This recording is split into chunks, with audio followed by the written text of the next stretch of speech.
for improved nutrition was also carried out. Presently, there's high demand for high quality products, and importance has been given to functional food from natural sources such as mango. Therefore, creating a snack like this will contribute to having a variety of uses for mango and at the same time reducing post-harvest losses. And therefore, the objective of this work is to develop and evaluate the sensory properties of mango snacks. The mango fruit, the breadfruit and ginger were obtained and appropriate pre-processing operations were carried out. These were dried and the drydated samples were mixed together following the ratio in table 1, whereby the percentage of mango was reduced systematically and that of breadfruit was increased while ginger was kept constant. And the results were the sensory analysis was carried out, and this is the result of the analysis. For the color rating of the snack produce, sample B had the highest rating, while sample D had the lowest rating. In terms of crispiness, sample D had the highest rating, while sample A had the lowest rating. Looking at the flavor of the sample also, sample A had the highest rating, while sample D had the lowest rating. And for the taste, sample A also had the highest rating, while sample C had the lowest rating. And for the overall acceptability rating of the mango snack, sample A with 95% mango, 0% breadfruit, and 5% ginger had the highest rating, while sample D with 65% mango, 30% breadfruit, and 5% ginger had the lowest rating. This is also a picture showing the activities of the snacks and a cross-section of the panelists during the sensory evaluation of the pelletized snack. I will hand over to the next question. Standing on the existing protocol, I'm presenting the last activity of this project, which is insecticidal activity of marigold essential oil. Farmers use insecticide to control pests and diseases on their farms. However, they work well, but the challenge is that they pose threat to the environment and human health. Therefore, there is an increased demand to get safer alternatives that will minimize these nuisance. African marigold is a known annual house plant with its large flower heads, and several studies have shown that its essential oils contain bioactive compounds that possess pesticidal activity. So therefore, the objective of this work is to ascertain its potency on leafhoppers of okra. Adult leafhoppers were collected from already infested feed in the institute, and they were grouped into 10 unset adults that were placed in wire mesh cages for reposition. The insect culture was maintained in the lab at normal room temperature with a relative humidity of 70 to 90%. And 2 tests were carried out to ascertain its potency. The first is the contact toxicity test, and the negative check used was acetone, and the known insecticide, that's sapanitril, was used as a positive check. This essential oil was applied topically on the insect. The second test was the repellence test, and the statistical analysis was done using the SAS, and they were subjected to analysis of variance. The first figure here shows the adult insect in the mesh cages, while the second one shows the contact toxicity and repellence test being carried out. The first table here shows the mortality effect of topical application of these essential oils on leafhoppers. From here, we could see that within the first 3 hours, there was a significant difference between the effect of the marigold and sapanitril. But between the 4th hour and the 6th hour, from where the experiment was terminated, we noticed that there was no significant difference. Both killed all of the insects that were used in this experiment. And the second table shows the percentage repellence. This also shows that there was no significant difference between the effect of marigold essential oil and the sapanitril on these insects. These are therefore the outputs for 2024 activities of this project. The shelf life of 2 varieties of mango were evaluated using PET and glass bottles. 4 different snacks were developed from a combination of mango, ginger, and breadfruit. And the potency of marigold essential oil was also evaluated on leafhoppers of okra. In conclusion, Mango juice preserved in PET bottles can be kept at room temperature for up to 2 months, while that of glass can be kept for up to 3 months. Then the snacks formulated with 95% of mango were the most preferred. And the essential oil of marigold conferred 50 to 100% mortality rate within 6 hours and repaired 70 to 90% of the hoppers within 24 hours. We therefore recommend that mango juice preserved in PET bottles should not exceed 2 months, and that of the glass bottle should not exceed 3 months. Then the mango snacks formulated with a 95% of mango should be promoted, since that was the most preferred in the sensory evaluation. Based on the in vitro study, the marigold essential oil was effective on the management of leaf hoppers. These are publications from the project from its inception. At this moment, I want to thank the EDCA of NIHOT, the internal management, for their financial and advisory support. I also want to thank the RROPC and Monitor Evaluation Committee for keeping us on our toes to ensure that we achieve all of this within the stipulated time. I also want to appreciate the supervising head, Dr. Babalola, the project coordinator, Dr. Aderibe, steering committee, all project members and support staff. We appreciate all that you've done to bring this project to a reality. I will leave with a note which says, value addition is the future for horticultural value chain development. Thank you. Let's put our hands together for the four presenters. You will agree with me, their presentation was direct, timely, and very clear. And we've learned today about the nutrient requirements for both citrus and mango. We've learned also about the tomato, the tolerant and intolerant tomato variety, about the release. We've learned about the packia. They talk more about the socio-economic information, and they were able to tell us more about the shape and the color of the seed.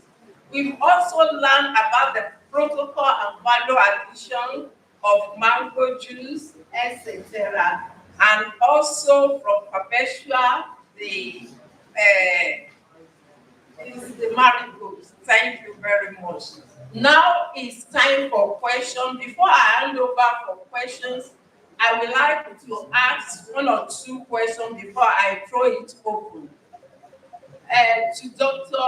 Olufumi, you mentioned about phosphorus deficiency. How can we meet up in solving that problem in all the farms you went to? And what makes farm 1 better off than the other farms you visited? Then, for the second project for Dr. Adebayo, you talk more about shape and color. Does it have any effect on the yield? Can we use it to differentiate the different varieties of the packia? Does it have anything to do with the nutrients, the taste? Can we differentiate with that? And for the protocol value addition, though I don't have any question for you, I really admire the way you talk, and I like the energy you really put in. You were able to talk on so many things within a short time. Let's put our hands together again for them. While they are getting ready, we'd like to hand over to the Executive Director of Finance for any question or comments before taking it to eyes. Just go directly. Thank you, Madam Chairman. I think you asked my question to ask Dr. Adebayo exactly what is on my mind regarding the physical characteristics, looking at the shape of the seed, the oblong. I think that happened in the I was thinking of the molecular crystallization, maybe with the data, but that was physical crystallization. So the chairperson has said that the first presenter, all the presentation I must say were beautifully presented. I've learned some things, and honestly, I'm going to adopt the presentation from all of you. The first presenter, I was saying, when you said you did apply for fertilizer this year because of the missing staff, then you are going to supply. My curiosity, anyway, just curious. If you have supplied now, so they are not going to be the same year. Would that not affect the nutrient take-up, fertilizer take-up when you are applying maybe next year or 2 years later? Because they are not the same exactly. So please, you look into that. You can respond to a specialist in that regard. The question about second presenter, it went a nice job. Anyway, I'm part of the, I've done research. All of us is part of it. So we'll be fighting all along. I think our fight will be celebrated maybe next few months. So I will not ask any question. And since it's an in-house, honestly, I like the presentation. I'm going to adopt it. And I don't know the software you use. Maybe you are going to borrow it. As free anyway, no payment. And the third one is Dr. Adibayo. The chairperson has asked you the question, so you go ahead and answer it. The physical characterization, they affecting the yield, the pattern, and the qualification. The first presenter is that that person I've said is also physically presented. My own question in that regard is the project 4. It's a nice job. I love your job. I don't want you to finish it. You must finish it because I need that and I need that one. But the only thing I need to add is the package. We are telling us there is no significant difference in between them. So does that mean we can change the package of the mango? What you say? I don't know. Using some of your nomenclature, but my summary of it, what I can just take away from it, whatever package you are using for your mango juice doesn't mean everything is still going to stand that period of time. So please, we need to elaborate that briefly. Thank you very much. I think the order can be anyhow. I just take the advantage of giving the mic to me. Thank you very much. Do we have any question from the INC? Yeah, from Dr. Aki, Dr. Ume. I didn't see Dr. Akitoye.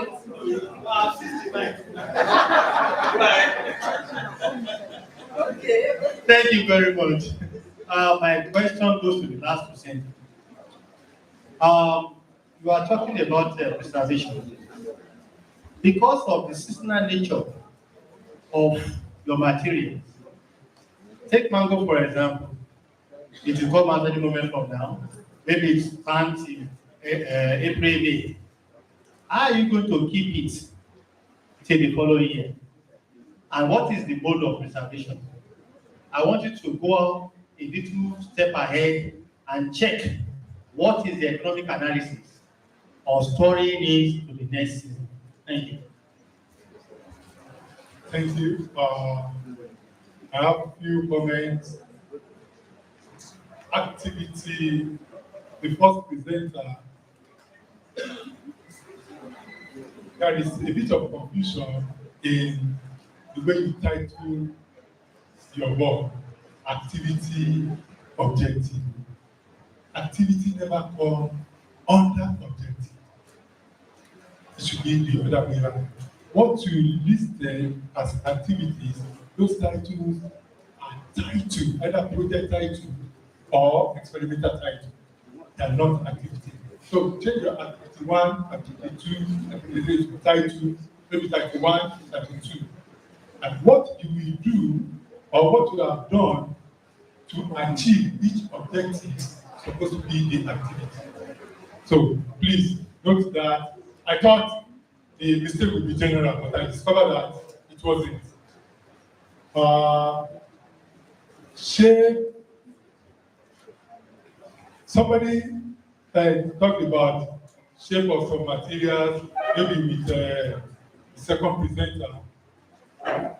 Shape of material. The person took over maybe from Dr. I forgot it. But it would have been better, your time wouldn't have been wasted if you put some of these things in figures, and if possible, start them so that we can see it as we go. So it will be easier for you to point out. So there is a presenter I think the so yes, Dr. Adebayo, your slides should be the other way around. The title were the words were in bold, but the titles were in normal sense, normal font. So it shouldn't be like that. And that one now makes the presentation to be somehow wordy and difficult to easily follow. So the good news for me is what the ED has said. ED has pointed out the other ones, but for me, is the PET bottle and the glass. With PET bottle, I think the cost of production will be lower. So, to me, inventors, that's the welcome development. And when we are putting 2 and 3, that may not be significant difference. 2 months, 3 months. So we just write, this one we are consuming should not be more than 2 months. It was produced so time, 2 months. I think PET bottle is cheaper. That I know. And more money. Thank you. Thank you very much to all presenters. Mine are comments. The person that bought the fertilizer for mango and citrus, I think is Dr. Yabo. What informed your choice of states when I looked at your objectives is to get the actual package for production of mango and citrus. You were using Oyo, Oshu, Ekiti, and Gano, Benue. We know that some of the states don't produce much of those, species. If you tell us Oyo is for mango, or Oyo is for citrus, then you go to Benue for citrus, and that state is for this. Then, if you use commercial farms, not when people have, then mangoes behind their compound, you call it mango orchard. You won't get exactly what you want. Because you have a big orchard, you take your samples the way you used to do. Random bulk and do your analysis. But the way it was done and the places chosen, because we have been to most of those places, I can't tell you of any big farm in Oshu or Ekiti that has a lot of mangoes or a lot of citrus. When you are doing this for Nigeria, you better make sure you get the right places so that when your result comes out, people in all those areas will, appreciate it. You can go by agroecology to make your choice. That's just the comments I have for you. Then the number 3 presenter, you can say that your table became very clumsy because it's large with a lot of ABC and so when you're doing a presentation, choose the important ones to show and use your speech to cover the other ones so that people can look at a glance and understand what you have presented. For 4, yes, the person working on value addition. Would you be able to find out why most people, after going into the business of either mango, flex, or concentrate, all sorts of things, to use, to be able to reduce losses. After some time, the business into this, they've all stopped. I think you should try and find out so that we help you to know where to put your choice in doing your research. Thank you. Thank you. Okay, the last one. The person that works on trying to control informers. He just kept on saying informer, whatever you're working, identify it with which level, so that anybody who wants to try know what you're actually working on. Informer or person, 2 minutes. Thank you. We are going to give the presenters time to answer it. Then after that, we allow 1 or 2 questions from the floor. Can we allow the presenters to answer the questions?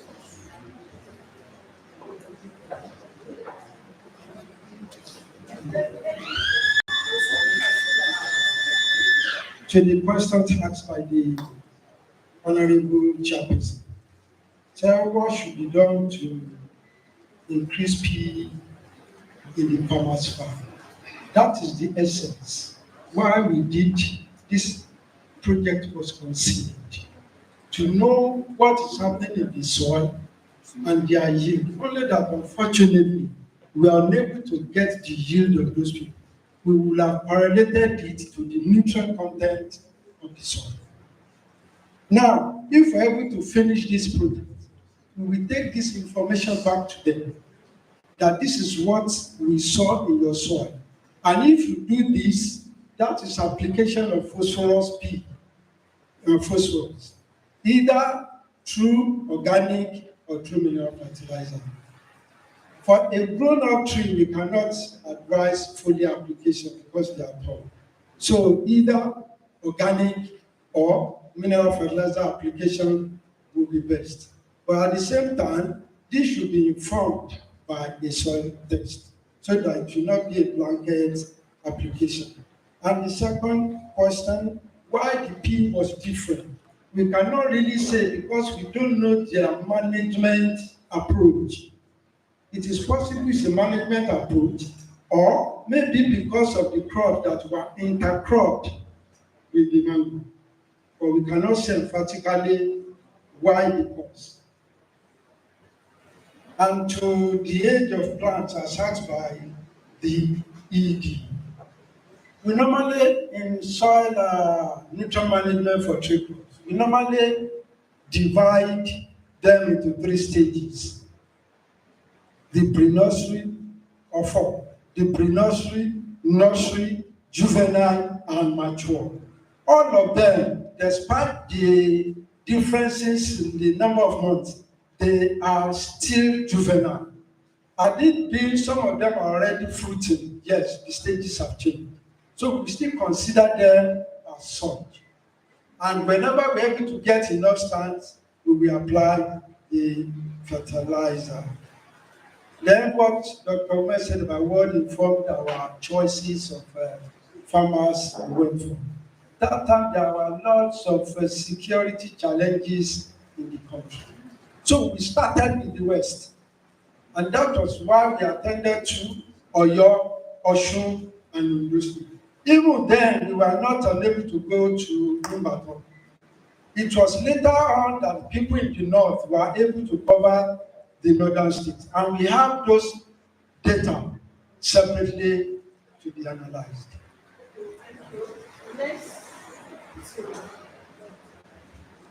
I think for project 3 is only comments.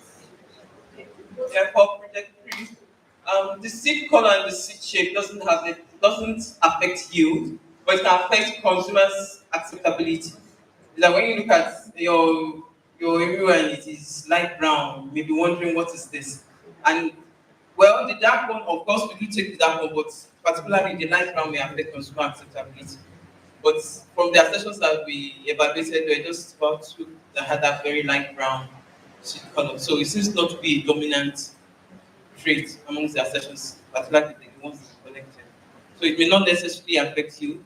But when I say that, we should also remember that our pack here that we're evaluating are still seedlings.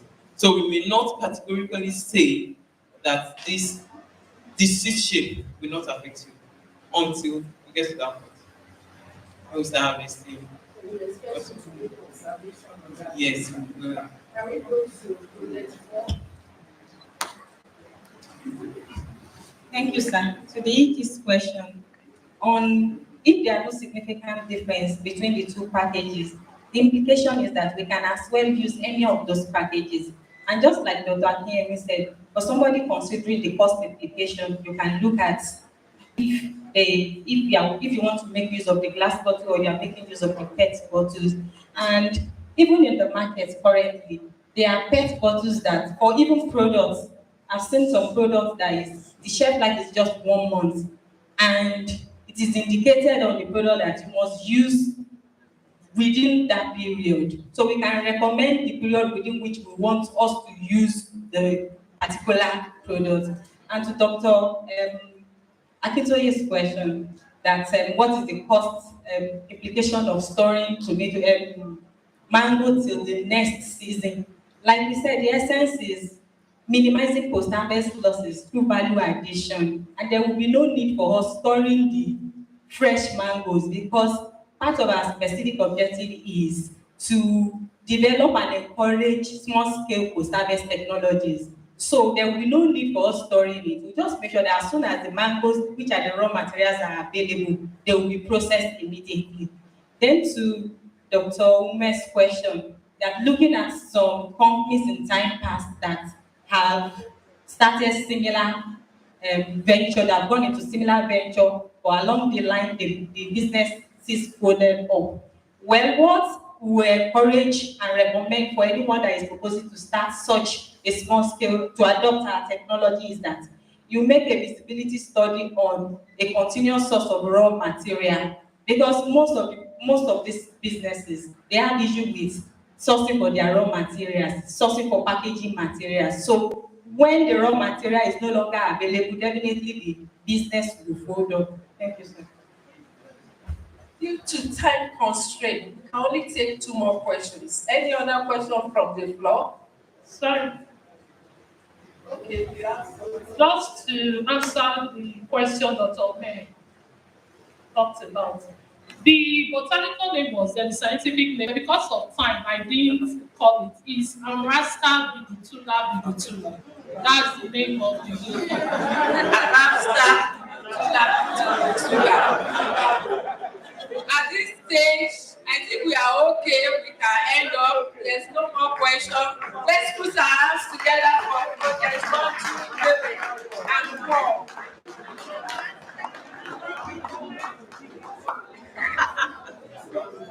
Thank you very much for that wonderful technical session. Can we please put our hands together for them? Okay, next we are still on institutional innovative research projects, and next we'll have project 5 and project 6. And the chairman for this session is Dr. H.A. Akintoye. Sir.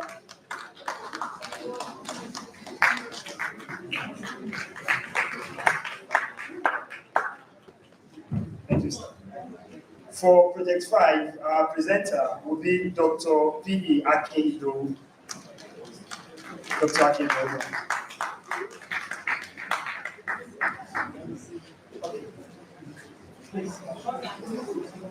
Thank you. Yeah. And for project 6, we have Dr. E.O. Oyedeji. You're welcome. Rapporteur for project 5, Mr. Kenneth Chuku. Mr. Kenneth Chuku, please come and come. Just to,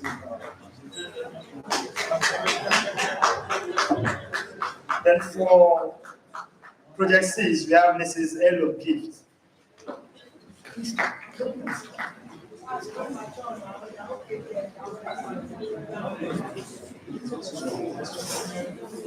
Sir, you have it first. Thank you. Thank you very much, MC. Mrs. Lagudu, you start with your presentation. 10 minutes. Good afternoon, everybody. My name is Olagunju MC. I'm here representing Project 5. I'm presenting the topic intensification and delivery of production packages for pawpaw, fruited pumpkin, ugu, and rose. So these are the project members. We have 26 members in all, coordinated by Dr. P. Akindowo and supervised by Dr. Oyedele. We have 3 activities under Project 5. The first activity is pawpaw germplasm expansion, evaluation, sex determination, and varietal release. The second activity is on the expansion of fruited pumpkin germplasm, characterization, conservation, and development of propagation methods.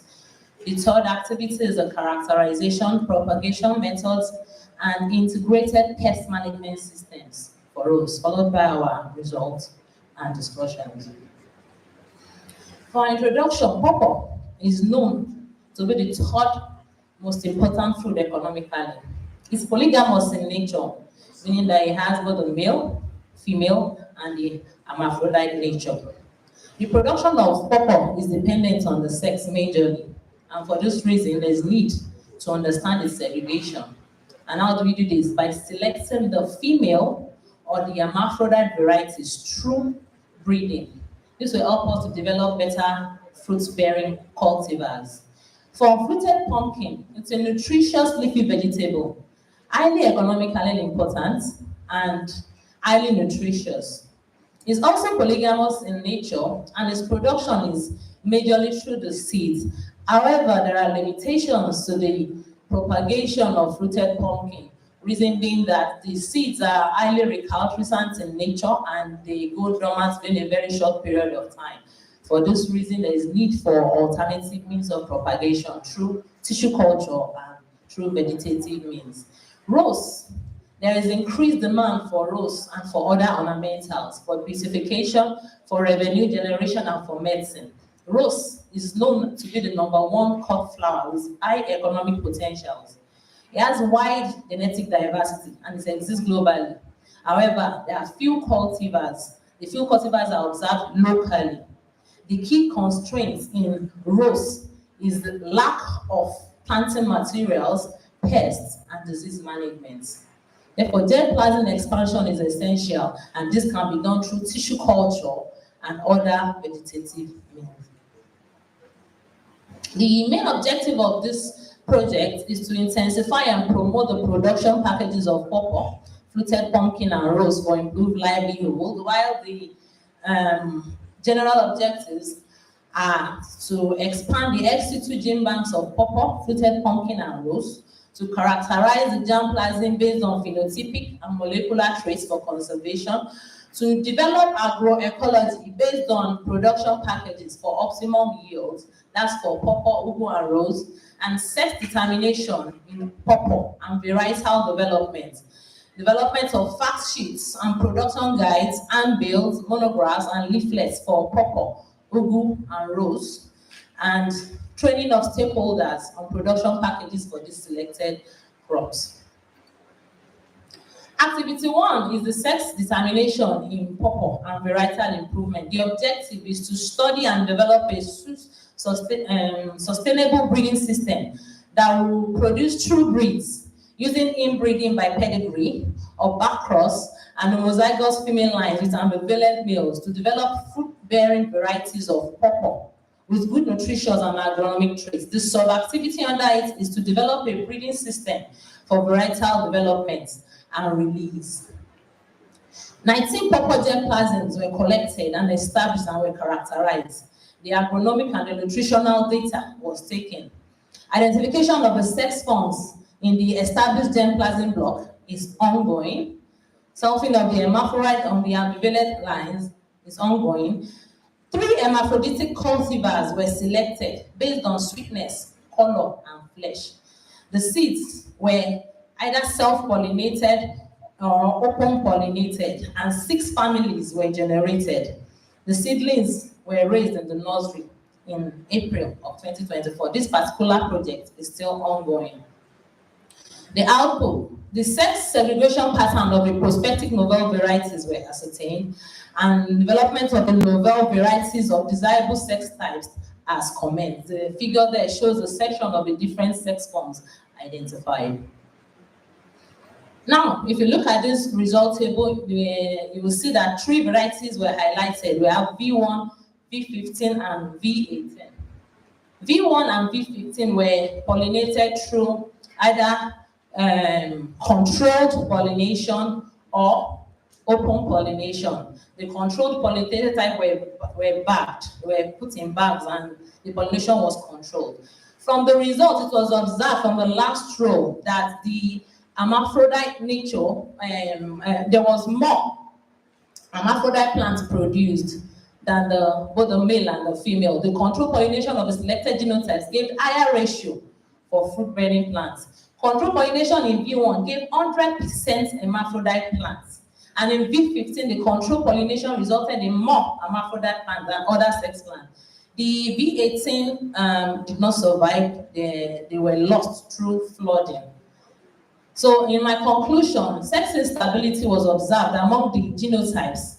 The validation trial is currently ongoing. Activity 2 is on the expansion of germplasm of fluted pumpkin, also known as ugu. The first figure there shows the 39 ascensions that were collected in 2022. They were raised in trays, and in April of 2022, they were planted. They were also planted in April of 2023. And by 2024, the third planting was done by the Genetic Resource Unit for conservation and further studies. The figure here shows the different stages of the characterization process for the fluted pumpkin. Here is the 15 accessions that were derived. At the end of a 2-year evaluation, only 15 accessions were selected based on superior variety without duplication, and based on the data collected from the nutritional and the morphological data. The 15 accessions were handed over to the Genetic Resource Unit for conservation and for further study. Experiment 2 shows, they say, the rapid clonal propagation for mass multiplication of fluted pumpkin. The objective is to optimize the protocol for the in vitro propagation of fluted pumpkin through the use of tissue culture. Then we have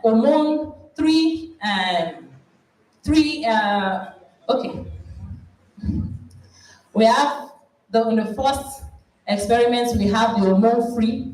The second one, we have the one with BAP and NAA at a certain concentration, and at the third one, we have both BAP and NAA at another concentration. For my result, it was observed that the test tubes that had the hormone-free are the best growth parameters. However, the test tubes with BAP at 1.0 and 0.5 milligram per ml caused excessive callus, and there was reduced proliferation. But for the nodal cuttings, there was rapid multiplication of a ratio of about 20 nodes to average of 1,200 plantlets. So the picture here shows the experiment in the biotechnology lab.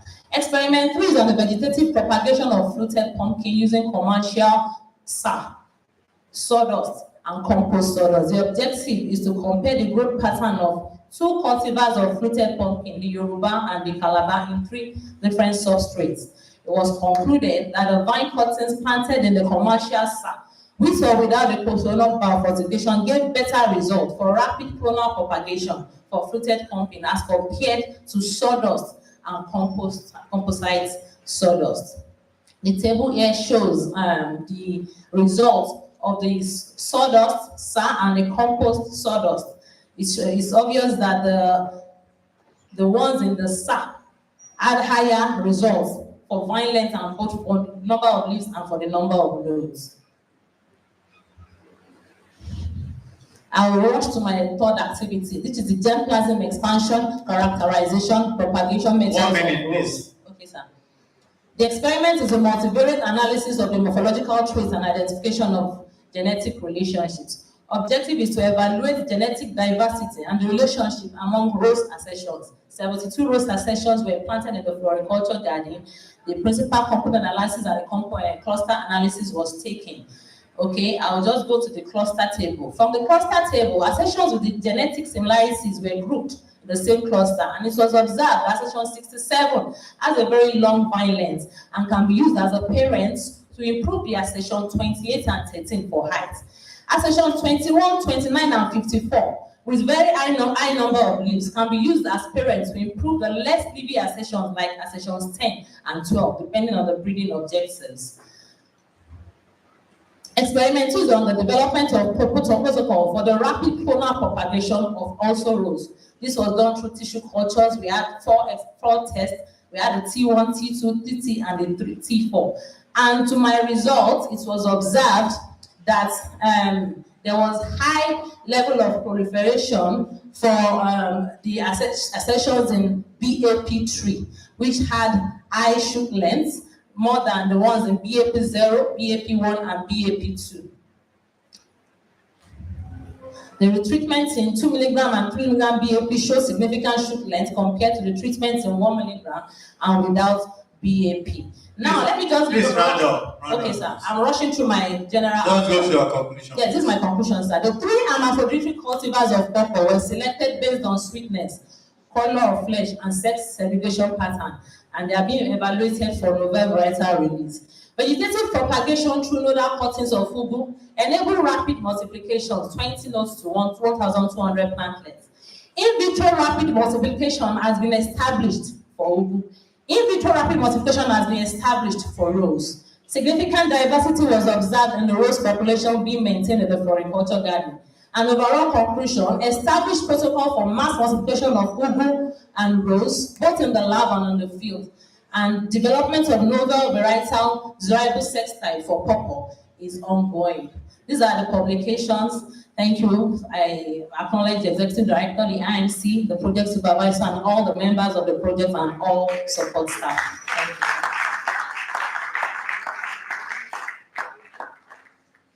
you. Thank you very much for the presentation. We'll go to the next presenter, and thereafter we'll ask our questions. So, Dr. Elegi.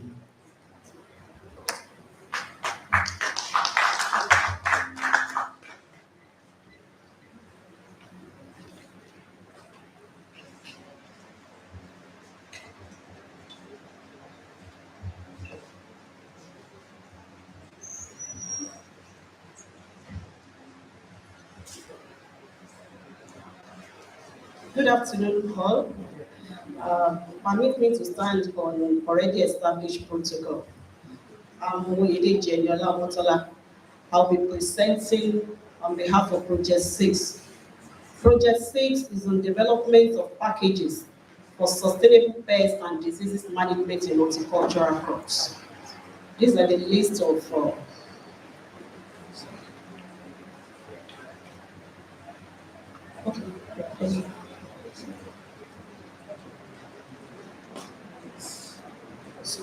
The team members are listed here.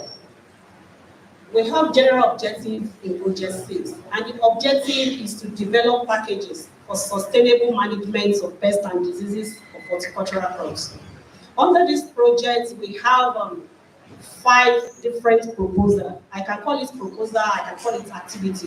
The reason why I say it's a proposal because they are also projects on their own. They can stand alone as a project.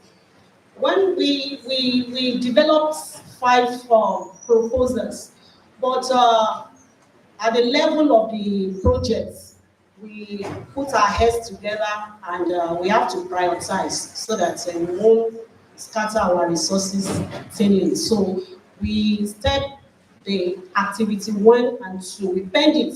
We didn't step it down, we just penned it. And I also want to say this, that we also thought that development of the activity 1 in particular, that the development of Hortitum 1, 2, 3 will also handle that. So with my hand up expunging the activity 1 while pending the 2. So for the purpose of this presentation, I will start from activity 3, which is the development of IPM. And as the IPM is integrated pest management package for containment of aphids, whitefly, and associated virus diseases of pepper. Well, we all know pepper is very, very important. It's a crop of national importance, you know, so we can't do without pepper.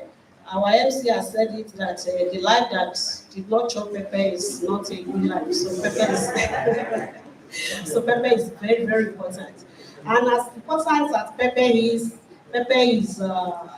facing a lot of problems, spanning, you know, pest and diseases problems, and so on and so forth. So whitefly and aphids, we all know that they are carriers. They transmit viral diseases. So when we take care of them, then we automatically take care of the disease that they will transmit. So the objective of this particular activity is to identify and characterize associated aphid species and whitefly vultures in pepper in 3 agroecological zones in Nigeria.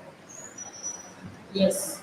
Then the sub-activity under this particular activity also, we evaluated the efficacy of developed sticky trap. Sticky trap is a nanotechnology. Bait is a nanotechnology, and biopesticide is also a nanotechnology. We have developed all those ones, but now we want to see how we can combine these 3 technologies in combating pepper disease, especially the transmitter, aphids and whitefly. So here, you know, we tried the 3 developed NIHOT technology. I mean the 3 biopesticide that we have developed. We have the Ractin, we have the Liptor, and we have the 3rd one. Sorry, I can't remember the 3rd one now, but yes. So, but out of these 3, we found out that combination of NIHOT Liptor with yellow sticky trap and bait A. You know, we also tried some baits. So it really gave us a very good result. And you know, we combined them in an integrated manner. So it shows a very promising result in tackling whitefly and aphids problem. Then we move further to identify weeds, because weed species, they harbor all these insects. So by the time we identify the species that are alternative hosts to all these insects, if we take care of those weeds, then we are taking care of the disease to a certain extent. So we did our survey, and we found out that a total of 10 weed species, you know, during our survey were associated with whitefly, with aphids. With aphids. So we also find out that 26 species were also associated with whitefly. Yes. So, and all these things have been documented. Then in conclusion, we believe that the knowledge of weeds serving as alternate hosts will assist in designing an effective weed control measures that will reduce whitefly and aphid infestation. Then activity 4 now is about isolating pathogenic fungi in tomato feed and testing the pathogenicity of all these fungi in controlling Tuta absoluta. We all know Tuta is an economic insect. Yes, Tuta is an economic insect. And one thing about Tuta is that Tuta is resistant to a lot of chemicals. So we have to look outside the box to see other control options that will be viable in controlling Tuta absoluta. So we try to go in the way of biocontrol. And what is biocontrol? Using living organisms, you know, to tackle, you know, a particular disease, possibly an insect. So in this case, you want to focus on fungi to see if you can get some fungi within the range, within the feed of within the endemic feed that could be a very good biocontrol agent in tackling tutor absoluta. So we did that in Kaduna and Kano State, because when it comes to tomato, we know Kaduna, Kano, they are hub, they are tomato hub in Nigeria. So we went to the field, to the infested field, and we were able to come up with 4 distinct pathogens. They are very, very promising in the sense that they have been used in some other countries. And the good thing about this is that we have to domesticate it, because when they develop their own and we bring it in, when they are not our own indigenous ones, then we can't really lay claim and we can't really tell a very full story about all this. So we were able to get 4, and at this stage, this is the status we have. The survey has been done, we've collected soil, we've analyzed it, we've done DNA of those pathogens. The stage we are now is the cornelia viability, and the reason why this stage is still pending is that we are waiting for tutor to give tutor infestation. So when we get tutor from Kano, we are in constant, we are really following up. When there is infestation of tutor, we bring the insect in and we try all those things on them. So yes. So these are the 4 organisms that we're able to get. Trichoderma is very, very, very, very, very pathogenic when it comes to biological control. It has been tried on several crops, on several diseases, pests. So we know that it's a promising one. So we are a step closer to developing another biocontrol agent very soon. Yes, this is the 3rd one and the 4th one. We don't want to discard the remaining. We want to see their potentials too. Fine, trichoderma has been established. Let's also try these remaining ones. Why did we find them on tomato feed and they are not even infecting the tomato? So let's see what they can do on Twitter. So we'll soon come out with, so this is the molecular characterization. Then the last objective is development of IPM for control of white flies and citrus. White fly is also of economic importance, very well. And we just have to do something to make sure that we control white flies to the barest minimum. So now we're also toiling the line of yes, we're also toiling the line of getting a biocontrol for white fly and citrus too. We're able to get this particular organism, Ashersonia species. We got it from the orchard, from our orchard here, and it's also a promising biocontrol agent for white fly. This is the organism, the picture, the photo micrograph of the organism, then the organism, and the application on the field. The application is ongoing. We've been able to get the pathogen, we've been able to multiply, and the next stage now is to do the feed evaluation. Yes, we're also trying neem also. Neem is good. Neem is good and we have it all around us. So we're also trying neem, so also. And our 2025 research proposal is not a proposal per se because we're still going to continue with what we have started. Thank you for this.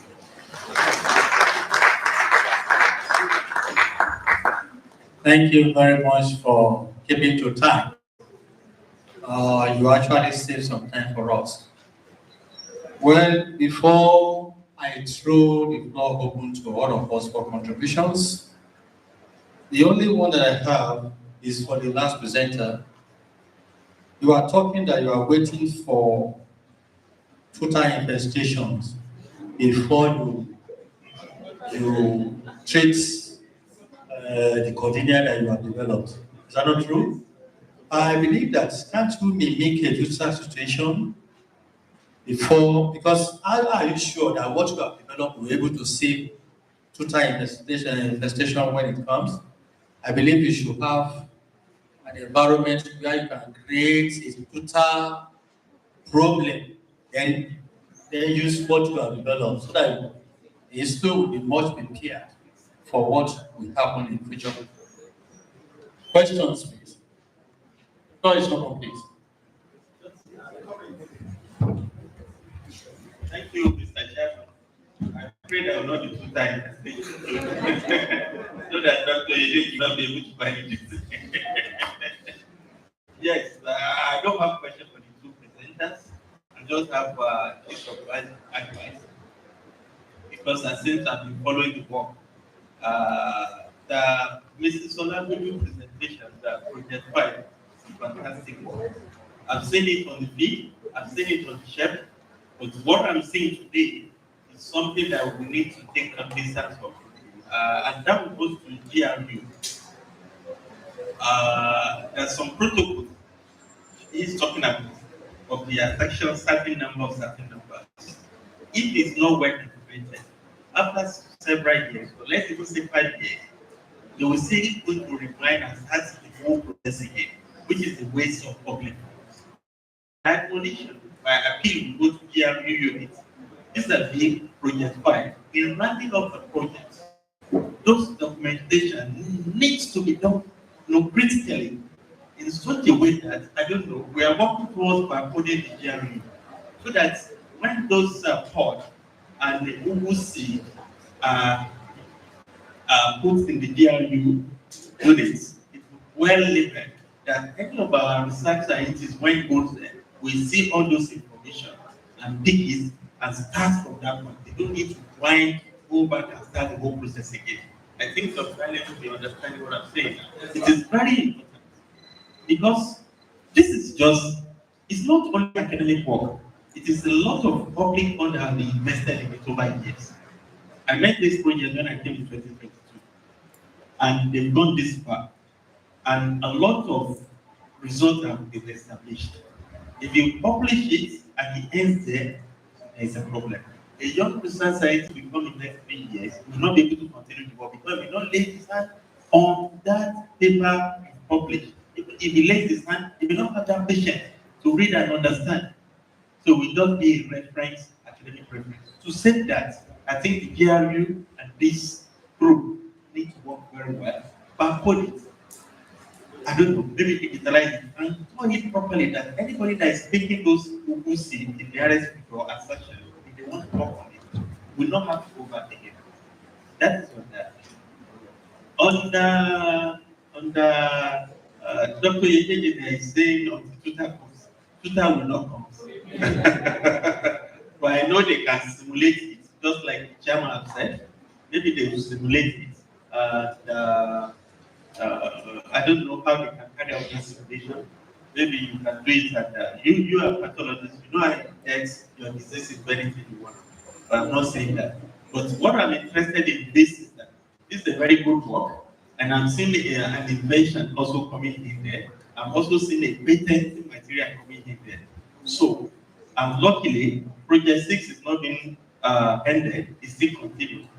So I believe the project will still put their shoe and sleep up and then try to work at 2025. They should come on board with the management so that we can know how to take it beyond this level so that your potential viability can be carried out at the same time. So I'll be looking forward to see reports from you to further push this one so that we can get the invention and the patenting from it. Because Pepe and the white flies we are trying to solve the problem, I think it's a very germane and very important. Thank you, Pierre. Thank you, sir. Any other contributions, please? Dr. Ume, Dr. Bisolaji Taiwo, and Dr. Ebitoye. Thank you.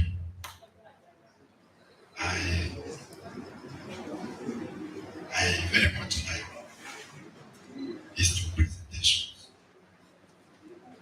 I'm very much interested in the bubble self-determination. I don't know if we are getting towards the end. That anybody comes, he gets either female or hermaphrodite, so that something can come out of it, because we have been on this for long. We started it when I was in Fruits as a program head. Up till today, we are still on it. We do it to some extent, it is dropped. After some time, we come back. So please, let it come to a logical conclusion. Some people traveled to Brazil and saw how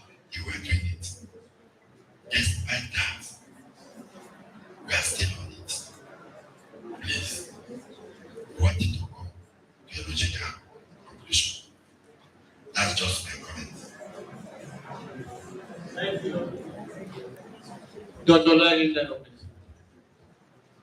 Thank you, sir. Yeah, while appreciating the presenters, like the ED rightly mentioned, public fund is used for funding our research. So I want to encourage us, as many of our research work that at the dissemination stage, the extension program should start try as much as possible to liaise it or use the extension program so that such uh, outputs can be packaged together.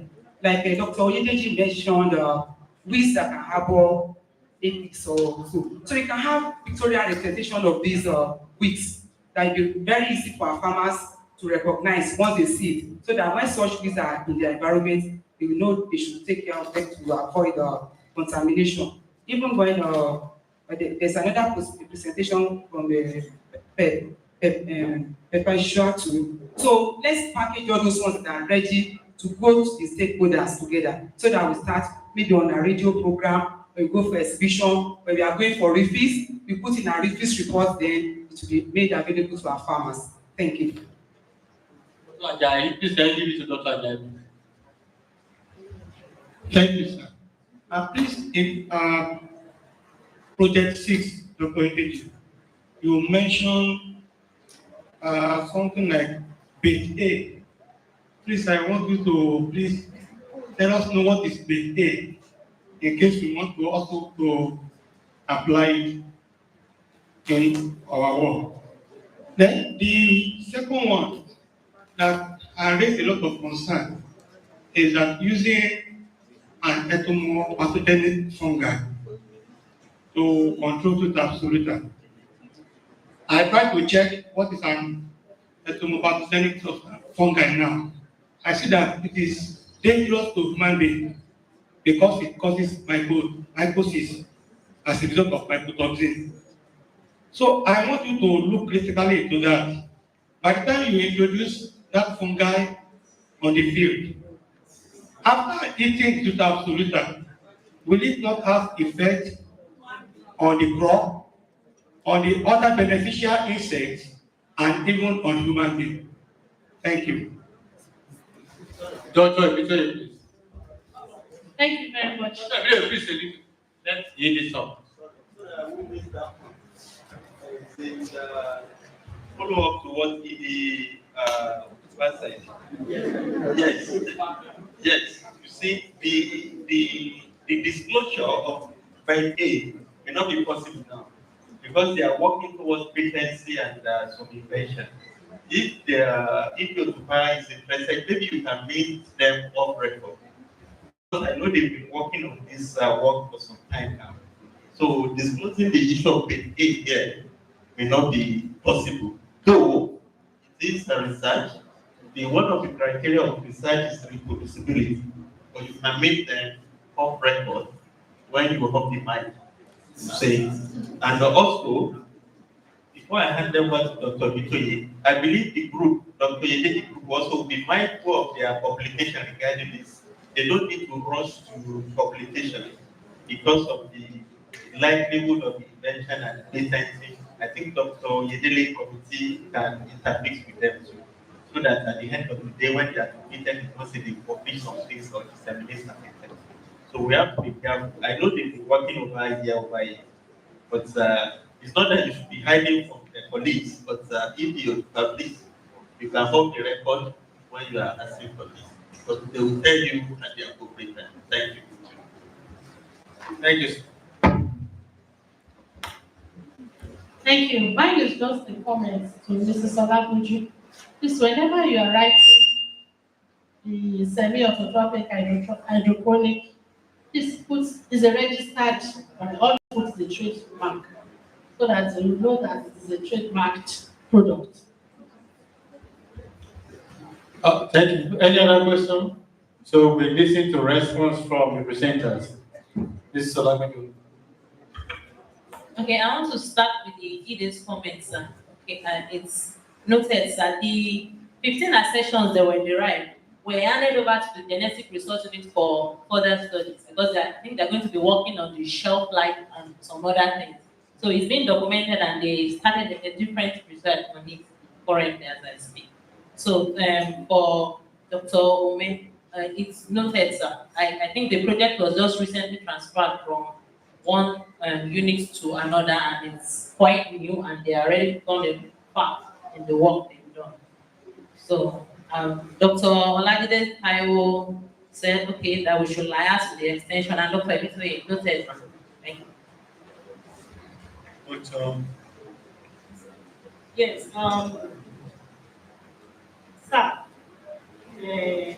Dr. Akitoye asked that, let's say it again.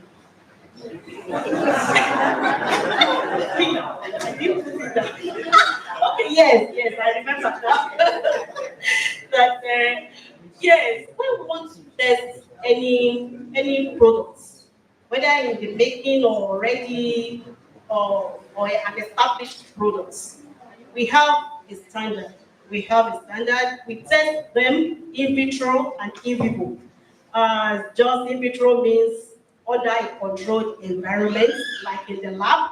Then we take it a step further to take it to the field to go and see the performance of that thing. So what we want to do here is just to do the in vitro test by bringing the insects and test them in the lab first. When we want to do the field own, we have to go to Ghana, because that is where we can apply all those things. That is where we can bring tutor here. So, but in vitro, since it is a controlled experiment now, we can do that here. But the main thing, when we want to do the field application, we have to go to Kano, Kaduna to go and do that. Yes. Then Dr. Ajayi, you said the elimination of pathogen is something. No, don't let's just be scared. There's nothing to be scared about. Pathogen means, and it's just it is coined from entomology and pathogen. Entomology is it talks about insects, then pathogen about, so it's as simple as that. And I also said in my introduction, Dr. Jai, you are not listening to me.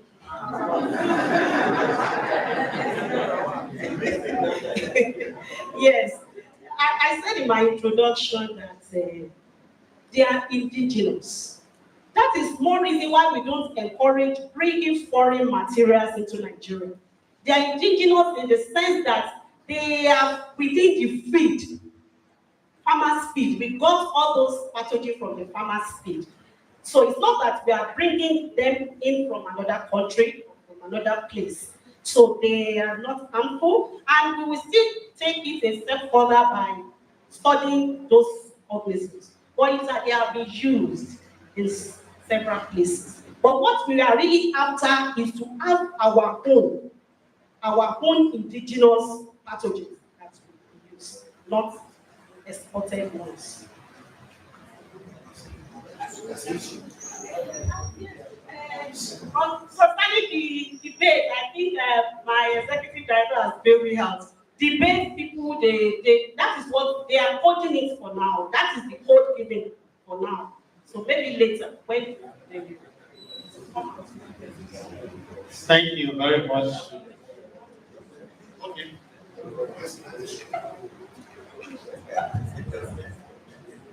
I just want to add what you said to make it clear. There are ways you do biological control. It's either it's classical, in which case this pest came in here, it wasn't here before. All what you have within may not be able to tackle it.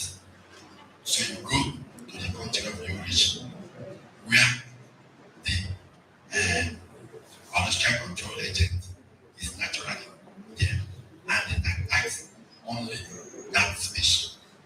In that case, you can bring it for that pest, because if you allow it to be expanded and you can't do anything, that is classical biological control.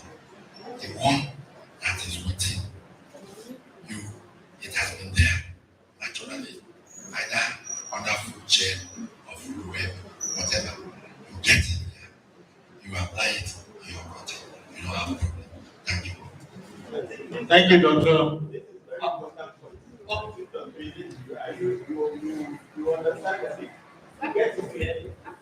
We are still saying the same thing, don't we? Yes, it's not right to corroborate. Yes, Yes. that's what you can use the classic house. Yes. Thank you very much. Can we appreciate the two presenters for their wonderful presentation? Thank you.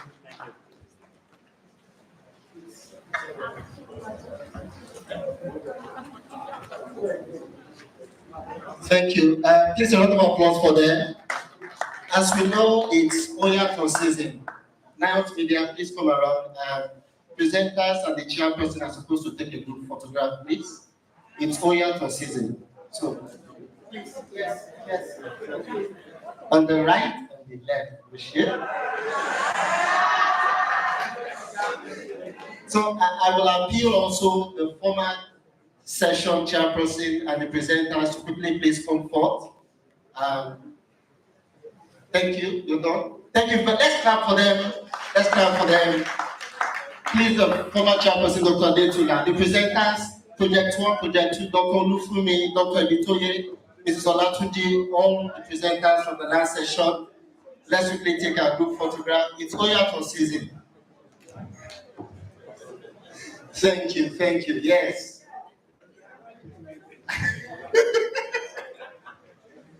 Yes. There's a mother of many nations. Who is missing? Dr. Yombo.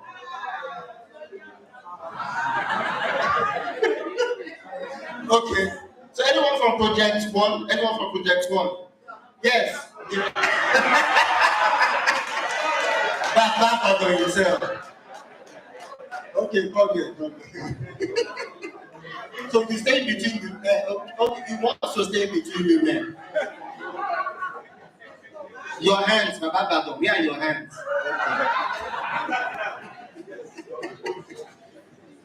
All right.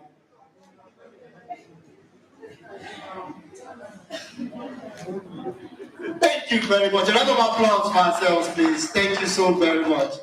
Distinguished ladies and gentlemen, our special guests, I'd like us to know at this point in time, just imagine you're already on taking your lunch.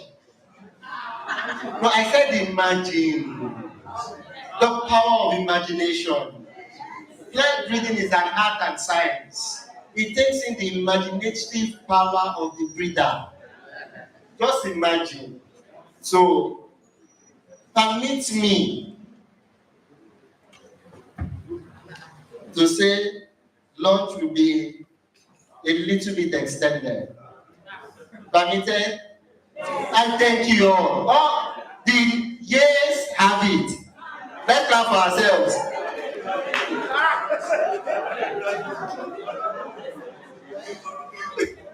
So, please just permit us, just stretch your hands, stretch your legs a bit. The chairperson for this next session, that is what we're calling out first. We crave your indulgence. We will go for lunch a little bit later. We just want to take 3 more presentations from vegetable, floriculture, and fruits research programs for now. No, spices is another session. Spices is under Dr. Omer's session. So right now, I'd like to call the heads of programs for vegetable, Dr. O.A. Akinpelu. A round of applause for her as she comes to the stage. Dr. O.Y. Akinkumi, head of program floriculture, and head of fruits, or the presenter, Dr. J.A.T. Olofitoye. A round of applause for him, please. Yes, please. Okay. This is Iberi Rice will be presenting for floriculture. For fruits, please.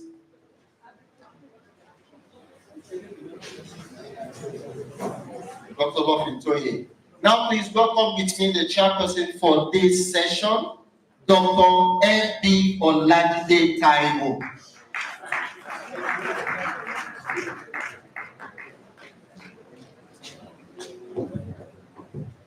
As usual, we have just 10 minutes per presentation. We will take these 3 presentations and then we'll move on. Chairperson, ma'am. Without wasting time, can we have Dr. Akinpelu's presentation? Let's appreciate her with a round of applause. Please, my taking indulgence, I did not introduce the rapporteurs. Please, Mrs. Olabisi Busari, rapporteur for vegetable, Mr. U.D. Oladele, rapporteur for floriculture, Mrs. T.E. Ajose, rapporteur for fruits. Thank you. Good afternoon, everyone. My name is Oladunni Akinpelu. I'm here representing Vegetable Research Program for the 2024 report. Our major objective as a program is to develop the most suitable variety, multiplication technologies, agronomic and integrated pest management strategies for improved vegetable production. These are the team members. The introduction. Vegetable production is a major component of food and nutrition security. You will agree with me that at least there is no meal that is complete without vegetable. If there is anyway, that means it's not a balanced diet. The global population is projected to reach 9.7 billion by 2050. This necessitates a significant increase in vegetable production to ensure food and nutrition security. The current practices are unsustainable and may not meet the future demand as stated above. Developing and promoting suitable techniques will enhance the challenges and ensure sustainable vegetable production. The objectives is to, number one, increase vegetable yields and quality of food security, develop sustainable and environmental friendly vegetable production practices, and improve farmers' livelihood and income. To achieve this, some of the activities that we worked on last year, the first one is to develop appropriate multiplication techniques for the production of Solanacea biafrae, and this is commonly known as worowo. The methodology, let me give us a little brief about worowo. Worowo is an indigenous vegetable that is adapted to the southwest, and the truth is that we don't see it all through the year.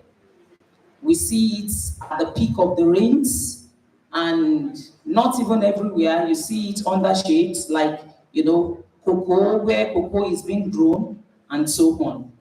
So what this activity is aiming at, or aimed at, is that we really wanted to domesticate this indigenous vegetable such that we'll be able to produce or have the planting materials all through the year. And what were the methodologies that we adopted? It is being established vegetatively, because the seeds, I've never seen the seed since I've been working on it. So the stems were cut 10 centimeter long, at least with 3 to 4 lobes, that is the mature stems, and the tips of the stems were dipped inside some growth hormones, both synthetic and natural growth hormones. The list are as above for like 1 hour. The treated stems were sown in cups. We've already removed the leaves. So the treated stems they were sown in cups filled with different growth media, the likes of sawdust, rice husk, spent mushroom compost, and topsoil. And they were bagged for further observation. The results. We observed that after 5 days, rice husk media was taken over by mold. So all the materials that we put, the stems, they were taken over by mold within 5 days. And the highest number of leaves were observed in stems treated with honey and aloe vera. The longest sprout length was observed in aloe vera treated stems grown in mushroom spent compost, while the highest number of leaves was observed in IAA treated, one of the synthetic growth hormones planted in cocoa pits. The second activity, cytotoxicity of Telferia occidentalis ugu roots. What really brought about this activity is that, there is this belief that everything about ugu is consumable. The stems, the leaves, highly nutritious. And now, so that there were some questions that even is the root consumable? Can we consume the root? If all the parts are consumable, they call it a total root. So what did we do? We took samples of the roots at different physiological stages while it was flowering at seedling stages. For the two major sexes, that is the male and the female, the root samples were subjected to laboratory analysis, and these were the results. We observed that the mature male root of Telferia occidentalis is toxic, so also the female roots of Telferia occidentalis. While the seedling, at the seedling stage, although the percentage of toxicity is very mild, but it has high possibility of ethnobotanical potentials. Activity 3. We worked on growth media effects on field establishment and vegetative growth of Telferia occidentalis, and the methodology. Seeds of Telferia occidentalis were sown in plastic bowls filled with different growth media and replicated 3 times. The treatments were arranged in They were arranged in completely randomized block design, and the seedling were transplanted to the field after 7 days. And later we started taking vegetative data at 2, 4, and 6 weeks after transplanting. The results. The longest Telferia occidentalis vine length was observed in cocoa beet treatment, and similar trend was observed in the vegetative and the pod yield. The least vine length was in topsoil treatment, while the least vegetative yield was observed in rice bran treatment, and pod yield was, the least pod yield was in rice bran mixed with topsoil. Activity 4. We also worked on spacing regime effects on the vegetative growth and yield of Hibiscus sabdariffa, that is Roussel. The methodology, after our routine land preparation, the spacing regimes that they were subjected to were 100 cm by 100 cm and 100 cm by centimeter by 75 centimeter. The seeds were sown at the rate of 2 seeds per hole, and recommended agronomic practices were carried out as at when due. We observed the vegetative data were taken monthly, so also the yield data at maturity. The table 1 shows the effect of the spacing regime on the vegetative parameters of Roussel at 5 months, and it was observed that the highest plant height was observed at spacing regime 1, which is 75 cm by 100 cm, while the highest canopy spread number of branches, number of leaves, and stem diameter was observed under 100 centimeter by 100 centimeter. Effect of spacing regime on the yield parameters of Roussel. The highest number of calyx per plant and fresh weight of the calyx per plant was observed under 100 centimeter, the spacing regime 100 centimeter by 100 centimeter. While we are harvesting, these are some of the variants of roselle identified on the field, which can also be used in further breeding projects or programs. We have about 4 of them. Thank you for listening.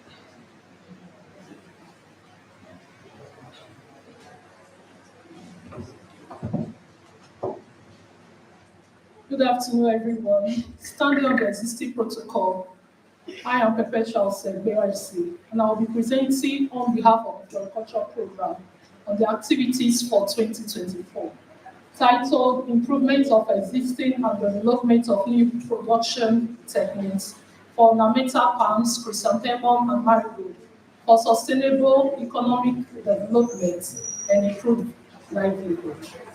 These are the list of researchers in the program and the support staff. Introduction. Nigerians are becoming aware of the importance of ornamental plants, and because they affect the economy in several ways, like being resource for raw materials for industries, income generation, foreign exchange, and most other benefits. In 2018, the National Bureau of Statistics recorded agriculture to be among those that contributed a certain percentage of 21 to the nation's GDP. And among these top agricultural products were ornamental plants. The floricultural industry needs to be strengthened to be able to produce quality ornamental plants that will meet world standards and also contribute to the nation's GDP. So it is pertinent, therefore, that NIHOT sets a pace to contribute to these opportunities.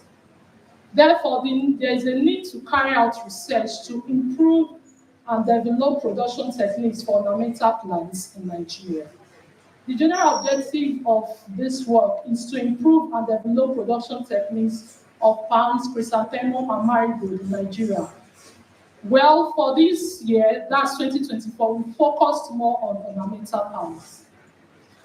These are the specific objectives: to expand the ornamental resource base of the Institute, to develop best production practices for the selected ornamental plants, to characterize and improve them, and to develop essential oils from chrysanthemum and marigold for health improvement, as well as evaluate IPM protocols for pest and disease-free production of these selected plants. The first activity, response of 3 ornamental palm seeds to different germination environments. The objective was to compare the germination of ornamental palms under light and dark rain conditions. Methodology. Mature ripe fruits were collected from different palms. We had the queen palm, the farm palm, and the stonium. They were collected within Ibadan, specifically in Idishi and Bashori. These were washed, cleaned, and depulped, and thereafter they were placed in soilless transparent plastic containers in different growth conditions. That's the light and the dark stage. Methodology continues. Data were collected monthly on number of seeds germinated, germination percentage, and every other parameter we see here. Experimental design was a 3x2 factorial arranged in a completely randomized design in 3 replicates.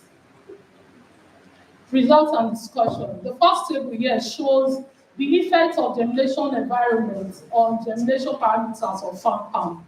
We notice with farm palm that during the dark stage, there was no growth at all. The seeds did not germinate at all. But for queen palm, there was a significant growth in the seeds in the light condition, except for the mean germination time and the root length. Then for Livistona, we noticed that the significant difference was found in the ones that were grown in the dark condition. They grew more than those in the light condition, except for the shoot length. Now, the table 4 shows the mean pairs for the analysis of variance.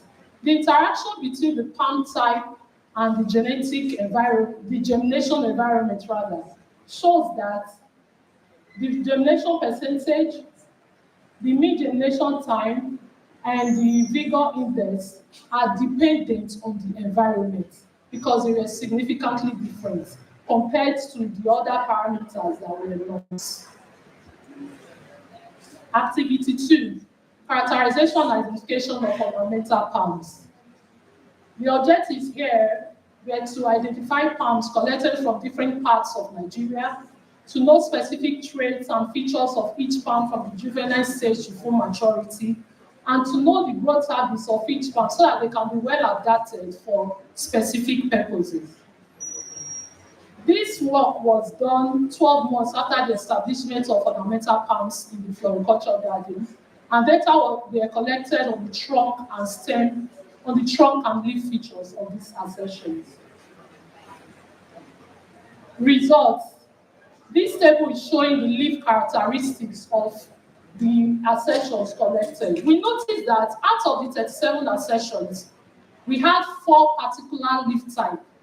28 were pinnate, 7 were palmate, 1 was bipinnate, and the last was an entire whole leaf. We also noticed that out of the 37 accessions, 4 had thorns in their leaf petiole, and the color ranged from green to yellowish green, silvery green, gray, and golden yellow. For the stem characteristics, we noticed that 2 of the accessions had thorns present in their trunk.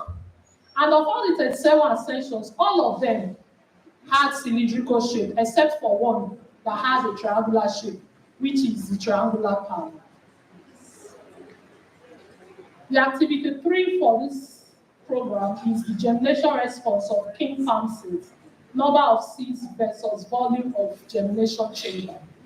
The objective here is to determine the germination response of king palm seeds of varying quantities under a soilless condition at the nursery stage. Their mature fruits were collected from king palm trees. They were cleaned and soaked for 7 days, and thereafter they were rinsed with water and diluted hypochlorite in the ratio 1:10. And they were placed in transparent containers which served as the mist propagators. And for every 2 weeks, 10 ml of water was added.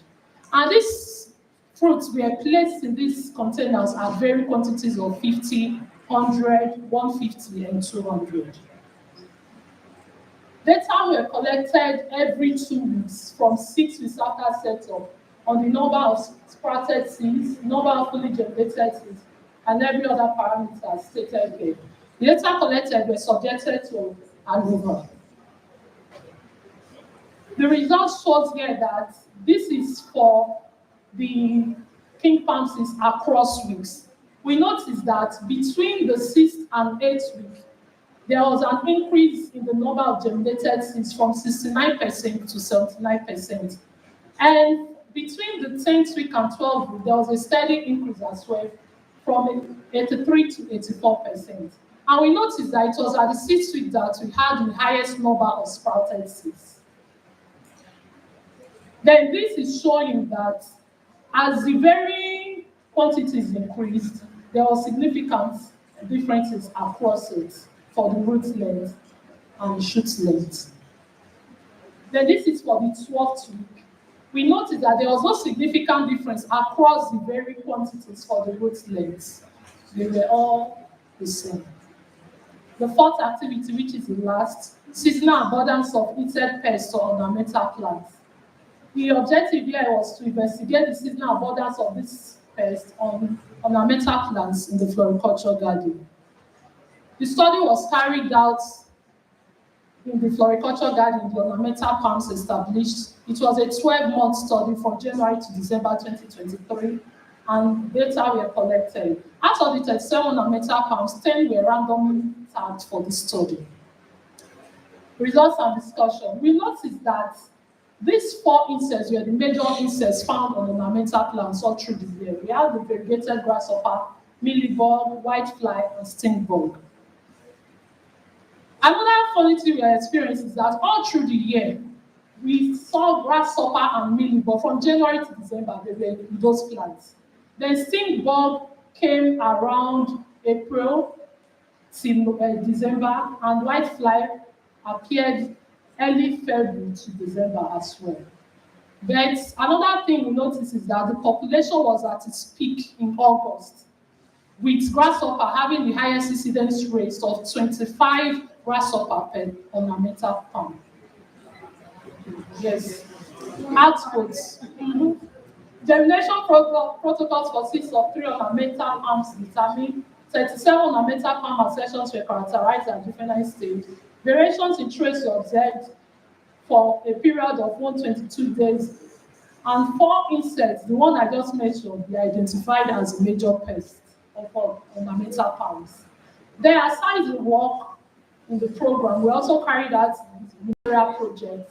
And with this, we were able to produce 2 okra breeder seed varieties, okra 1 and MHA E47-4. These figures are showing the processing of these okra feeds. And these were the products, these were the breeder seeds we were able to get. This is MHA E47-4. We were able to produce 35 kilograms, and for okra 1, we came up with 88 kilograms. Conclusion. Germination environmental condition in ornamental plants vary from one species to the other. Specific traits and features of ornamental palms, that's 37 of them were characterized.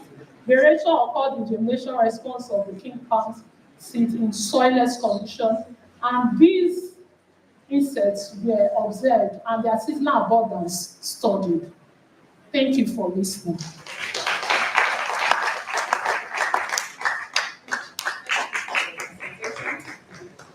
So, Olafitoye, please.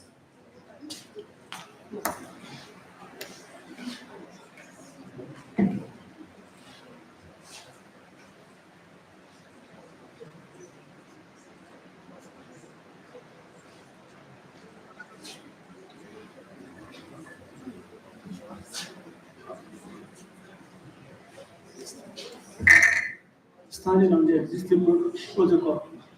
My name is Olafitoye Semidare. I'm here to present for Fruits Program, Fruits Research and Production Program.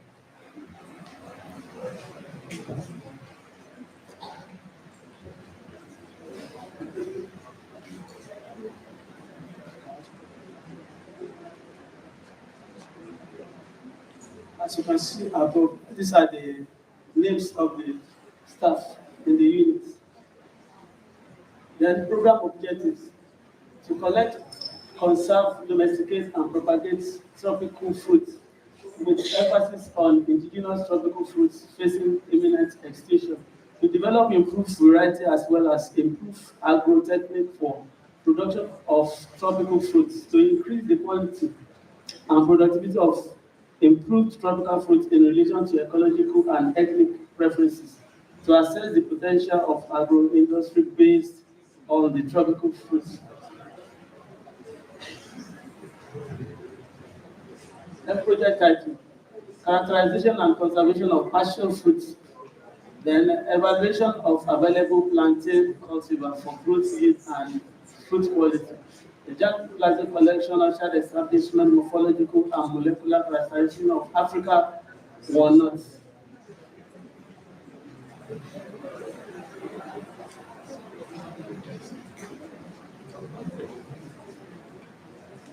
Agronomical practices in plantain, passion fruit, and walnuts.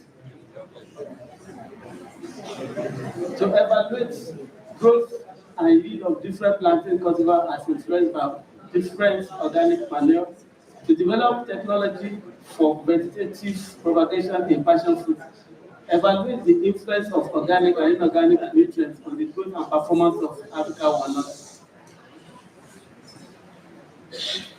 Then experiment 1. Here we have 2 cultivars. We have CV Akbagba, that is dwarf. Then we have conventional type. Then we have treatment combination there. That's fertilizer control, poultry manure, cow dung, and other food. Then we have data collection over there. These are the results which should be true. Okay, this is the results. The study shows that planting plants supplied with poultry manure were tolerant regardless of the cultivar. Then planting cultivar is special dwarf, that's dwarf however, were tolerant with wider stem gaps across treatment except in plant supply with inorganic fertilizer, where conventional cultivars were tolerant. Then also the results of this study showed that aside growth, poultry manure is important for sugar production. Then T4, that's treatment, has the highest number of sugar followed by treatments. That's 2. Then the highest use was observed in CV2, which might have been as a result of adaptability of the cultivar.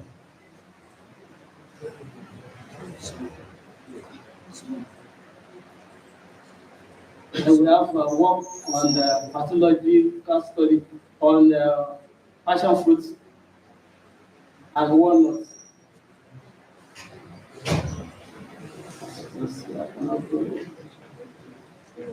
Then we have genetic and breeding, that is on passion fruits. Many works have been going on passion fruits, to make sure that we have other variety released in NICOT. So the work is, as you can see, there are many works that have been going on. We have developed some varieties which are yet to about to be released in NICOT through breeding.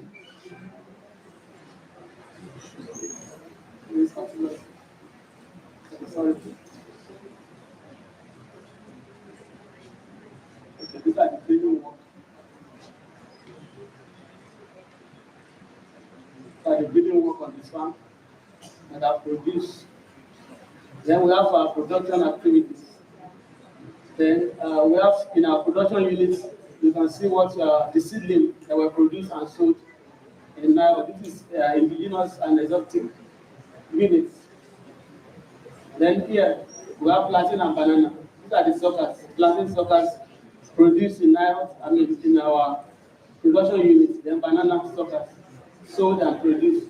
Then in pineapple we have these suckers produced. Number of suckers, that's 2,000 plus. Then in our ministerial assignment, we're given the assignment of producing Horticultural 1 and AMA 1. Then in Horticultural 1, I think this is a mistake. In Horticultural 1, we were able to get 13 kg seeds of Horticultural 1.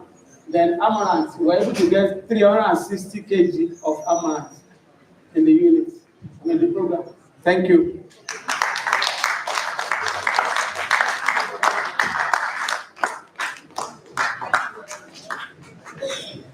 Yes, I want to appreciate all the presenters. Let's clap for all our presenters, please. Yes. Permit me to quickly make 1 or 2 comments. Dr. Akipelu, you mentioned the use of rice husk as medium and sawdust. You said that the sawdust was taken over by fungus. So you told us that IAA treated and planted the cocoa beet was the best. But looking at availability, because our research outputs are actually going to our farmers. This IAA, would they be readily available for our farmers? Then if the sawdust now is being contaminated or is grown, if fungus is growing on them, maybe it is contaminated along the line. So I want to suggest, can you find means of sterilizing the sawdust and use? Because this one will be easier for our farmers to get. If you sterilize and plant, let's see the result. maybe it will be okay, so that our farmers will be able to afford whatever thing that we are pushing out. Then looking at Google seedlings, the Terraria, we're trying to look at the best propagation method. And remember, we are reviewing Google production guide. So we're talking, is it direct sowing or planting in the nursery that is the best? So I want Dr. Akipelu to also tell us now, which one are you recommending that NIOS can hold on to? That to our farmers, we are recommending, whether large or small scale, we are recommending that you should put your Terraria into seedlings or you plant directly, or are you recommending both? Let's look at that. Then listing of projects and program team members, I think we need to align that. Then to my sister here, Pepeshua, you quoted the NBS report, giving us the contribution of ornamental plants. I know what they normally do at times, even before they will just put horticultural crops together. I don't know where you check this result, where they disaggregated as ornamental plants, maybe rose, hibiscus, this and that. If those ones are listed, they also inform our research, inform us that we should work more on those ones. If they are not, then that means we also have to work on that because it is a mandate crop. Then the title seasoning abundance of insect pests in ornamental plants is somehow hanging. I think it would be better assessment of insect pests in ornamental plants at NIOS. So though it's already there, but subsequently you can improve on that. Then the use of Dr. Olofitoye, the use of words like water view, you must try as much as possible to, drop that while presenting. Then we must also make contact with our audience. Eye contact with the audience is also very, very important. Let's maintain that. The points are already there. Then we also have the pointer. Instead of pointing our hands to the screen, you can also make use of the pointer. Before I give recognition to the audience, I'd like to pass the microphone on to our CEO, Professor Atonda, for his comment. Let's appreciate him, please. I enjoyed the presentation, but you did know my observation with my friend was so great. He put the pointer in the right hand and he's using the left hand. I think it's a good one. We noticed that. And on the vegetables, I think we need to since we are doing it purposefully for farmers, for upscaling, the method we are going to adopt needs to be, what I'm trying to say, needs to be made clear so that we come up with a solution or with a conclusion that, okay, this is the best option for us so that we can have a conclusion for every research activity that we are doing. And the floriculture, I'm just trying to catch up. The presenter is very fast. I think it belongs to Gen Z, and I'm trying to learn about that. So permit me, I will not make comments here now, but maybe after study, you can meet in another platform. But for now, okay. So thank you. Madam Chairman, please. I want to encourage Dr. Akipelu to please do more work on Worowo. Worowo is going home. Worowo is going. Those Worowo that is familiar with us, we have local research. Go to our plot, you won't see Worowo again. And the reason is not far-fetched, the climate change. You know, where you normally say it's shady, there must be water, humidity must be high, and it will allow this Worowo to grow. Then another thing is pesticide issue. It's difficult for us now, if you see Worowo, you must watch it very well. You know, cocoa is next to cotton in the consumption of pesticide. You know, the amount of pesticide go on cocoa tree is on the high side. And some of these, actually, they are not spraying one, but the more they spray, it comes down. So all those deleterious pesticides also come along with it. I know, unlike in those days, some of the chemicals we are using on cocoa, they are more or less constant. And over time, rain washes it away. But the chemical we are using now, even though it's very okay, but it's dangerous to health. So please, I want to encourage you. Many of us still like the war, but we don't have access to it again. And the danger of that is extinction. That is why NIOT must do a thorough job to maintain that war does not go to extinction. Thank you. Thank you very much. I believe Dr. Akikalu will answer that question because Woro is part of their major work for this 2025. So I will leave it to her to answer it. Chairman. Thank you, Chair Lady. Just few something failure.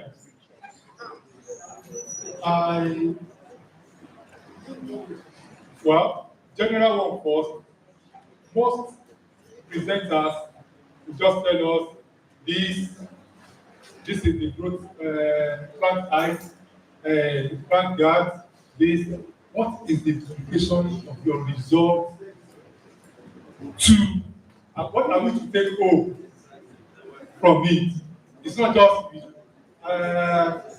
if farmers are with us to help with the significance. What do you want me? Should I apply 2 tons of how long instead of 5 tons I'm applying? That is what the farmers want to hear. And it's general. So with the area, I think we should look into that. As far as I'm concerned, I listened to somebody some years ago and said there is nothing that the nature has given that is not useful. The bitterness and the poison of that area will be useful somewhere. That's what we should find out.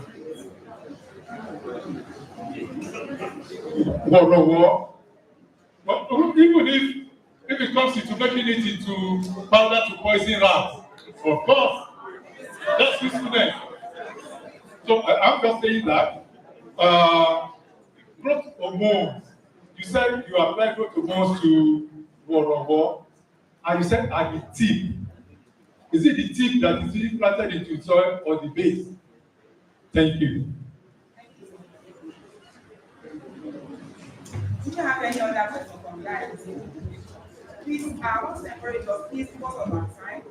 If you still have questions, please, just write it on a paper, sheet of paper, and we can pass it across to the presenters. Please let us stop here so that we can go and take our lunch. Thank you for listening. Let us clap our presenters one more time. Thank you. Oh, if you want to respond, please, I'm sorry. Oh, yeah. Thank you very much, ma'am. You suggested, Dr. Olajide Taiwo, ma'am, you suggested that probably we sterilize and plant, in the use of rice husk. Really, we analyzed so many media, not only rice husk, and we were able to come up with the best.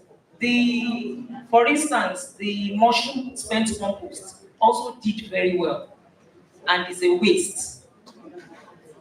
Is available. So also sawdust. But the best, I only reported the most significant. But they all did very well with respect to the cuttings and the hormones applied. Then you also asked that ugu seedlings, that what is the most appropriate technology? Is it direct sowing or raising in the nursery? Really, we have done that severally at a vegetable program, and we found out that raising in the nursery using media, especially sawdust or the spent mushroom compost, is the best. Direct sowing will lead to a great loss if we are sowing directly into the soil or on the field. Then, sir, noted, sir, the ED, that For every research activity, there must be a conclusion. Then the issue of Worowo, really we have been doing great work on Worowo, and currently we are having it on the field, despite the fact that we are even in dry season. And it's been effort on all these cuttings that we have been working on. So we are having them, and we are having them under different natural shades this time around that are not sprayed. So, and I believe work will still continue on Worowo. We will not stop. Thank you very much, sir. Then, sir, Dr. Akinyemi, sir, the tips that were deep inside growth hormone, it was the base, not the tips. It's not the upward part, but the base that goes into the media. Those are the parts that were deep into the growth hormone. Thank you very much, sir. As regards the question asked by Dr. Magnet, yes, they would normally group the top agricultural products that contributes to the country's nation GDP. So amongst those that were mentioned were hot flowers, which are ornamental plants for that year. Thank you. Let's have the centers, please. Thank you all for your time. We hand over to you. Your group photograph, it's all out of season. Let's put our hands together for them, please. Thank you so very much to our chairperson, Dr. M.B. Oladide Taiwo, for the great coordination. We really appreciate you. We want to say a big thank you to each and every one of us for giving us a few minutes out of your lunch break. We are really, really grateful. Please let's put our hands together for ourselves. Yes, thank you. We are taking, you gave us actually some of your minutes. So the remaining few minutes we have now for lunch, I'm still thanking you for pouring me 2 minutes for this announcement. So, I like borrowing. Now, all IMC members, distinguished guests, great farmers, please, you will proceed to the boardroom for your lunch. Heads of program, heads of unit, please, you will meet Mrs. Badejo for your lunch. For the remaining members of staff, your heads of the programs and units will send representatives. You don't have to struggle this year. It's Oyato season. Your representative will just go there, pick the lot, and then go to your respective places and distribute. As simple as bread and beans. Thank you.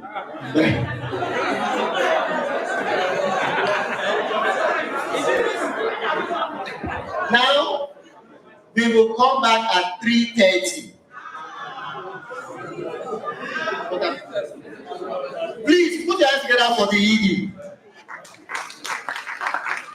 So, by the powers conferred on me by the executive director, your lunch is extended to 3:45. We all are expected here at 45 minutes after 3.